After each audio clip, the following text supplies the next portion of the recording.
Do complex legal issues hold you back? Let's get energized and bring clarity to your top legal questions. This is Law Talk with the Flock by Gooseman Law Firm.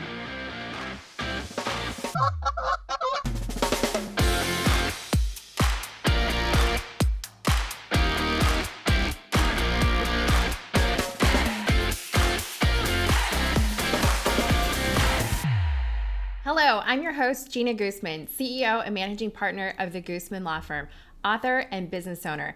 And I'm here to help navigate you through the law, your business, and life as a leader. Welcome, Matt. I have Matt Abel with me here today. He is an estate and probate and trust trial attorney, or litigator, as they're sometimes called. Welcome, Matt. Thank you for having me.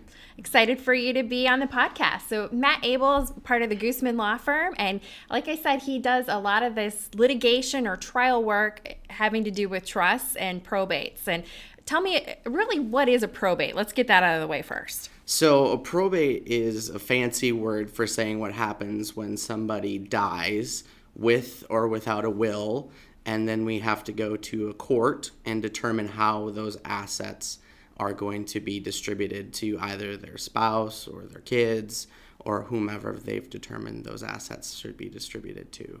So it's the court process after somebody dies. It is. That's what a probate is. That's simple. In its very simplest terms, yes. Okay. And then when somebody dies and they have a trust, they don't have to go through that process necessarily, do they? Correct. If the trust is properly funded, and meaning it's properly set up, then yes, we can avoid probate completely, saving, in some cases, millions of dollars, in some cases, tens of thousands of dollars, depending on how much assets an individual has.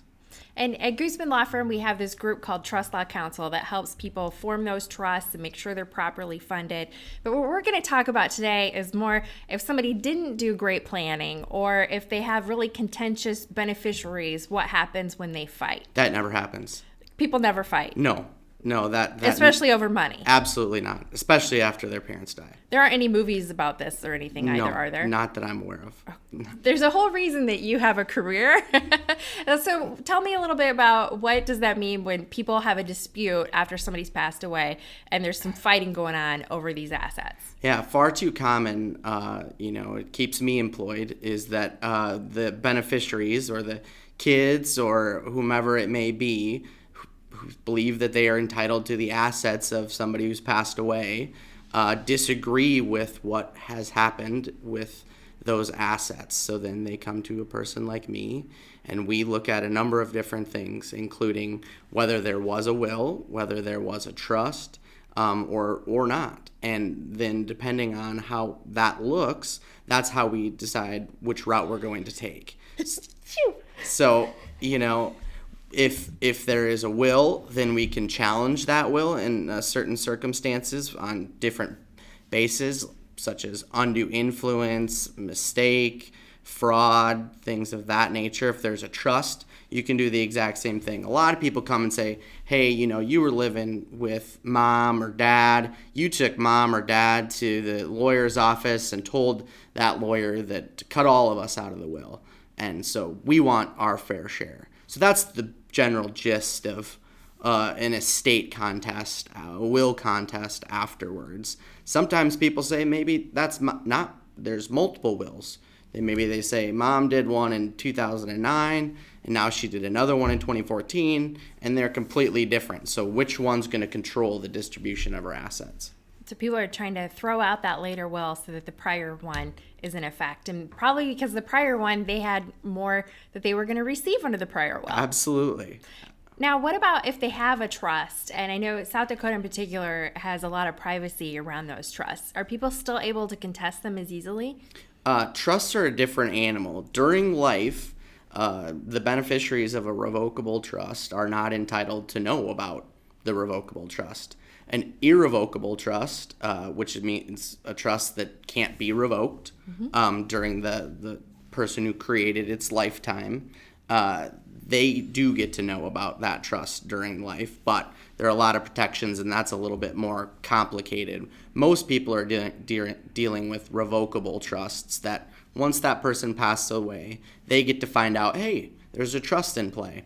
And then all of that, one of the beauties of South Dakota is that all of that is confidential. The proceedings relating to challenging a trust are confidential. So you're not airing your dirty laundry, so to speak, in the public sphere like you would in a probate case, which is another advantage of having a trust. Got it. So the probate case, they just had a will. It can be a very public family fight after somebody passes away. But if they have a trust and then there's litigation or trial work after that, that's all private, because doesn't the court put those documents under seal? Automatically, yes. As soon as that case is filed, those documents are under seal. So nobody will know about what's going on. And oftentimes those are the cases that are more salacious, because there's usually the people that are using trust usually have a larger sum of assets. So we're talking about a little bit more money. There's a little bit more high stakes. So South Dakota's decided, we want to be friendly to people that are creating trusts. So we're going to keep that out of the public sphere. I want to get a few more things of the jargon out of the way here too. Talk to us about personal representatives and executors. Sure. And those terms are really synonymous. You'll see those terms used in different wills depending on who's drafting them.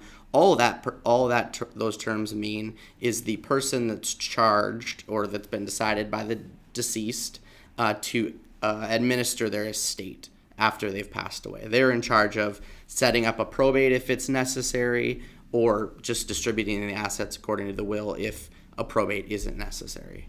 And what happens, what's their role if there is fighting and there's trial work to be done? It can be a number of different things. Primarily, it's usually to be defending the will. And that's because the beneficiaries or the people that think they should be beneficiaries are mad at the personal representative because they're the ones that usually take the most under those wills. So they have an obligation to defend whatever will they believe to be the last will and testament of the person who's passed away. And how do they go about defending the will? They come to a person like me, and I walk them through the process. And if a case has already been started, then we can file our own documents with the court saying this is why we believe the will that was the last will, for instance, is the will that should be entitled to be probated, and that's the will that should determine how the assets should be distributed. So if you're named a personal representative or an executor or even a trustee, really your first step is to hire counsel. Absolutely. Unless you're the only sibling. Unless you're the only person that you believe is going to be receiving anything ever, which is rare, then you most likely don't need that, but because it's all going to go to you anyway. But if there's one or more people involved, then yeah, you're going to want to talk to a lawyer at least to figure out what you should do. And how to go about doing it. So what can you do to try and prevent this fighting? If people don't want to have this happen after they pass away, what are some of the things they could think about up front? Absolutely. And this is one of the things that our TLC works so hard to counsel our clients with is it's not something that you can stop, but it's something that you can definitely help to prevent. And that's through open lines of communication with the people that are going to be beneficiaries, that are going to be executors, that are going to be trustees, and tell them exactly what their roles are, exactly what they're going to receive during life, so that mom and dad explain, hey, this is why we're doing this, and this is why you're in this role versus this other person. Have that all well documented which an attorney would do through our TLC, and then we hope to avoid a will contest afterwards because everybody's on the same page and was at the meeting and understood that this is exactly what we were going to do after mom and dad died. So, and some of the ways that people can test that, let's talk about them a little bit more. I know if somebody has dementia, that's a common one that we see. Right, absolutely. So that can fall into a couple of different categories. That can fall into a category we call lack of testamentary capacity. And that's a fancy way for saying that somebody didn't have the mental ability to be able to execute documents such as a will or a contract for deed, oftentimes involving farmland, especially in South Dakota. or a warranty deed for a home or anything like that. So that's one of the ways, if they have dementia or Alzheimer's or something like that during the last part of their lives. And they ran in and they made a change to their will, and we can show that they had Alzheimer's, dementia. That's one way Right. that might get thrown out. Absolutely. And it also ties in with what's called undue influence, which basically means that one person or two people had the ability to influence improperly the person who was making the decisions about how they wanted the end of their, their assets to be distributed at the end of their lives. And we work kind of on both sides, don't we? We'll defend the will, and then we'll also work on the other side where we're going to try and contest it. Absolutely. I was just going through a list of my clients, and it's about a 50 split of beneficiary litigation and representing the personal representatives. And on the beneficiary side, where we're trying to go in and say that this person should be entitled to more, because those things really do happen too, don't they, Matt? Where somebody does have undue influence over somebody at the end of their life. Elder abuse is a real thing these days as well. And how do you go about proving some of those different issues? Absolutely. Elder abuse is both just a legal term of art in the sense that we're saying, yeah, you did some things that were inappropriate with mom or dad near the end of their life, but it also can be a criminal offense. So one thing that I often do if I'm representing the personal representative, and that's one of the charges, is we want to make sure that we get that cleared up. And if we're representing a beneficiary that we think that's happened, sometimes we have to involve law enforcement, and I've done that before and had great results getting that money brought back into the estate because, hey, one of the kids took advantage of mom or dad through what was called financial elder abuse. So it's a lot of investigation at the initial stages to make sure that we've got our ducks in a row, so to speak. But after that, there's just the probate code, the laws that govern how all this works, lay out a pretty clear path about how you work toward settling an estate. Interesting. There's a lot going on in these family dynamics too. And thank you so much for coming on today to help explain some of these different terms and how this process and procedure works. Absolutely. Thanks for having me. Go make it worth it.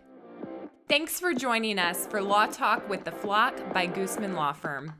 We hope you feel energized and ready to soar past your goals.